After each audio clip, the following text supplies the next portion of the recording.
Welcome to Chandru maths. So இப்போ நீங்கள் வந்து ஒரு எந்த எக்ஸாமுக்கு படிச்சுக்கிட்டு இருந்தாலும், இப்போ இது வந்து எஸ்எஸ்சி ஜிடிக்காக நான் போட்டிருந்த வீடியோவில் ஒருத்தர் பண்ண கமெண்ட் தான்.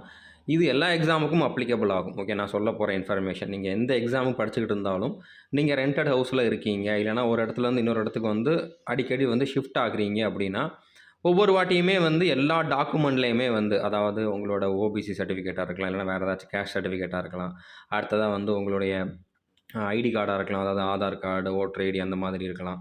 அடுத்து உங்களுடைய நேட்டிவிட்டி சர்டிஃபிகேட்டாக இருக்கலாம். ஸோ இதில் எல்லாத்துலேயுமே வந்து அட்ரஸை சேஞ்ச் பண்ணிக்கிட்டே இருக்கணுமா அப்படின்னு கேட்டிங்கன்னா, அந்த மாதிரி அவசியம் இல்லை. ஓகே, ஸோ எந்த எக்ஸாம்லேயுமே வந்து பார்த்தீங்கன்னா, டாக்குமெண்ட் வெரிஃபிகேஷன் அப்போ உங்களோட அட்ரஸை வெரிஃபை பண்ண மாட்டாங்க.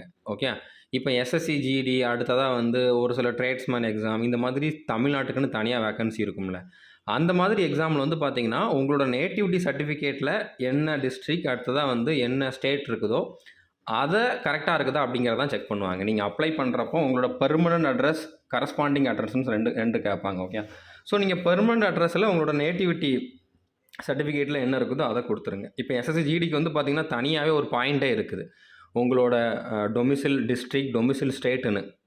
ஸோ நீங்கள் அதில் வந்து நேட்டிவிட்டியில் என்ன இருக்குதோ அதை கொடுத்துட்டிங்கனாலே போதுமானது. ஓகே, அதுக்கப்புறம் வந்து உங்களோட தெரு பேர் என்ன, அதில் எதுவும் ஸ்பெல்லிங் மிஸ்டேக் இருக்குதா அப்படியெல்லாம் வந்து வெரிஃபை பண்ண மாட்டாங்க. ஓகே, நிறைய பேர் வந்து என்னோடய ஊர் பேர் வந்து இந்த மாதிரி இசட்டுக்கு பதிலாக எல் வந்திருக்கு, எல்லுக்கு பதிலாக இசட் வந்திருக்கு, ஏ வராமல் இருக்குது, ஸ்பேஸ் இருக்குது அப்படிங்கிற மாதிரிலாம் கேட்குறீங்க.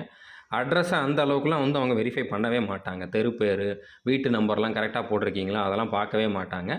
அதுவும் இந்த மாதிரி ஸ்டேட் வைஸ் வேக்கன்சி இருந்தால் டிஸ்ட்ரிக்டும் ஸ்டேட்டும் நேட்டிவிட்டியில் இருக்கிற மாதிரி கொடுத்துருக்கீங்களா அப்படிங்கிறத மட்டும்தான் வெரிஃபை பண்ணுவாங்க. ஓகே, அதனால் நீங்கள் ஒவ்வொரு வாட்டியும் உங்களோட டாக்குமெண்ட்ஸை அப்டேட் பண்ணிக்கிட்டே இருக்கணும், அட்ரஸ் அப்டேட் பண்ணிக்கிட்டே இருக்கணும் அப்படிங்கிற மாதிரி அவசியம் இல்லை. ஓகே, ஸோ புரிஞ்சுருக்குன்னு நினைக்கிறேன். நீங்கள் வந்து டாக்குமெண்ட் வெரிஃபிகேஷன் போகிறப்போ அங்கே அட்ரஸ் எழுத சொல்லுவாங்க. அங்கே வந்து நீங்கள் கரண்ட்டாக இருக்கக்கூடிய அட்ரஸை எழுதிருங்க. ஏன்னா உங்களுக்கு அப்பாயின்மெண்ட் ஆர்டர் வரும், அது அந்த அட்ரஸுக்கு அனுப்புவாங்க. அது வேறு ஒரு அட்ரஸில் இருந்துச்சுன்னா உங்களுக்கு அப்பாயின்மெண்ட் ஆர்டரே கிடைக்காம போயிடும்.